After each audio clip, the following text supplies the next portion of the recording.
নমস্কার সবাইকে, আপনারা দেখছেন স্মার্ট নলেজ ইউটিউব চ্যানেল। তো বন্ধু, আজকে আমরা এই ভিডিওতে আলোচনা করব পিএসসি কিছু ভ্যাকেন্সি রয়েছে, নিউ ভ্যাকেন্সি, প্লাস এদিকে কিছু পেন্ডিং রিক্রুটমেন্টস রয়েছে, রেজাল্টের অপেক্ষায় অনেকে বসে রয়েছেন। তো মোটামুটি দুটো রেজাল্ট আসছে, শীঘ্রই একটা গুরুত্বপূর্ণ আপডেট রয়েছে।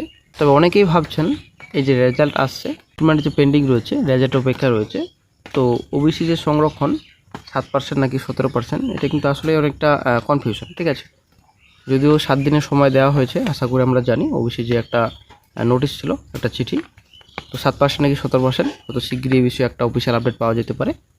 তো নতুন বিজ্ঞপ্তিও কিছু আসছে, তো কবে আসছে সেটাই হচ্ছে ব্যাপার। PSC miscellaneous clerkship, school SI, food SI, fire, IDO, MBI, এবং আশা করি আমরা জানি পঞ্চায়েত নোটিফিকেশনও কিন্তু এখন পিএসসির আন্ডারে। ঠিক আছে, তো এর আগে রাজ্য সরকার যখন ছিলেন, তো ওবিসি সমস্যা অনেকটা ফেস করেছিল, তার জন্য রিক্রুটমেন্ট প্রসেস কোনো মতেই এগোয়নি, রিক্রুটমেন্ট নোটিফিকেশন প্রকাশিত হয়নি।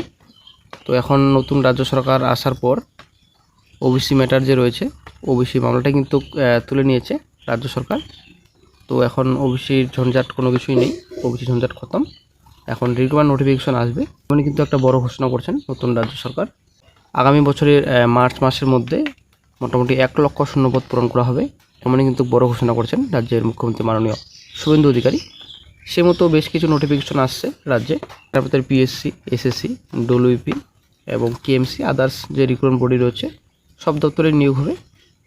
তো আশা করি আমরা জানি পঞ্চায়েতে 11,000 প্লাস ভ্যাকেন্সি রয়েছে। তো বড় ঘোষণা করছেন রাজ্যের পঞ্চায়েত মন্ত্রী দিলীপ ঘোষ। তো তিনি কিন্তু বলেছেন 11,000 শূন্যপদে বিজ্ঞপ্তি বেরোবে শিগগিরই। তো এ বিষয়ে কিন্তু বলেছেন যে ইউপিএসসির মতো কোনো স্বশাসিত সংস্থাকে দিয়ে যাতে কোনো দুর্নীতি না হয়, যেখানে কোনো রাজনৈতিক হস্তক্ষেপ না থাকে, তার জন্য কিন্তু বর্তমানে এখন পিএসসির মাধ্যমে, ঠিক আছে, পিএসসির মাধ্যমে পঞ্চায়েত রিক্রুটমেন্ট নোটিফিকেশন প্রকাশিত হবে। তো সেই হিসেবে কিন্তু এখানে যেটা বলা হয়েছে যে মন্ত্রিসভায় অনুমোদন পেলেই খুব শিগগিরই বিধানসভায় তা অনুমোদনের জন্য পাঠানো হবে, তারপরে পিএসসি বিজ্ঞপ্তি নিয়ে দরখাস্ত নেবে। তো সেই মতো বন্ধুরা, আপনারা নেক্সট মান্থে আশা করতে পারেন নোটিফিকেশন আসার। তো এবার আসছি এই যে নোটিফিকেশন প্রকাশিত হয়েছিল, প্লাস পরীক্ষা হয়েছিল এবং রেজাল্টের অপেক্ষায় রয়েছেন, যদি কিন্তু 3 রকমের কথা বলা হয়েছে, যেটা 22/5/24 আগের নিয়োগ, ঠিক আছে, অ্যাকচুয়ালি পুরনো নিয়মে, এবং 10/6/25 থেকে 18/5/26 এর মধ্যে শুরু হওয়ার নিয়োগ, তখন ওবিসি 17% সংরক্ষণ ছিল, ঠিক আছে, এবং 18/5/26 পর শুরু হওয়ার নিয়োগ এখন 7% করা হয়েছে। এই বিষয়ে কিন্তু 7 দিনের মধ্যে জানাতে বলেছে, অনগোয়িং নির্দেশ রয়েছে কোন ক্যাটাগরিতে পড়ছে। তবে আশা করা যায় মিসেলাস 23, ক্লার্কশিপ 23 এবং এসএসসি সিডি রেজাল্ট ওবিসি সংরক্ষণ 7% দিয়েই হয়তো আসছে, ঠিক আছে। তবে অফিসিয়াল এখনও পর্যন্ত কোনো কিছু আপডেট নেই, অফিসিয়াল আপডেট পেলে জানানো হবে চ্যানেলে অনুযায়ী, যে মোটামুটি আপনারা ধরে রাখুন এরপরের সপ্তাহ থেকে অ্যাকচুয়ালি 10 দিনের মধ্যে, ঠিক আছে, মোটামুটি পিএসসি মিসেলাস, হয়তো ক্লার্কশিপও, এই যে পরীক্ষার রেজাল্ট কী রিজার্ভেশন হবে, ঠিক আছে, সেই রিজার্ভেশনের রুলস হয়তো পাঠানো হবে আইনসম্মতভাবে। তো তারপরে কিন্তু আপডেট পাওয়া যাবে।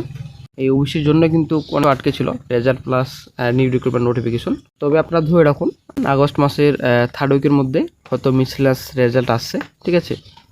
এবং ক্লার্কশিপ একটু লেট হতে পারে, ক্লার্কশিপ লেট হওয়ার কারণ রয়েছে অনেক কিছু, এখন খাতে দেখা শুরু হয়েছে কিনা, তো ক্লার্কশিপ একটু লেট হবে।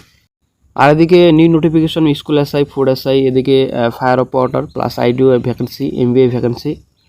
তো এই বিষয়ে কিন্তু কোনো রকম আপাতত কোনো রকম খবর নেই যে কবে নোটিফিকেশন প্রকাশিত হবে। তো আশা করছি মোটামুটি এই যে রিজার্ভেশনের ব্যাপার রয়েছে, সমস্যা মিটলেই নতুন আপডেট পাওয়া যেতে পারে, ঠিক আছে। আপনারা ধরে রাখুন এরপরের মাসে কিন্তু আপডেট পাওয়া যাবে, হয়তো এই মাসে কোনো কিছু হবে না, এরপরে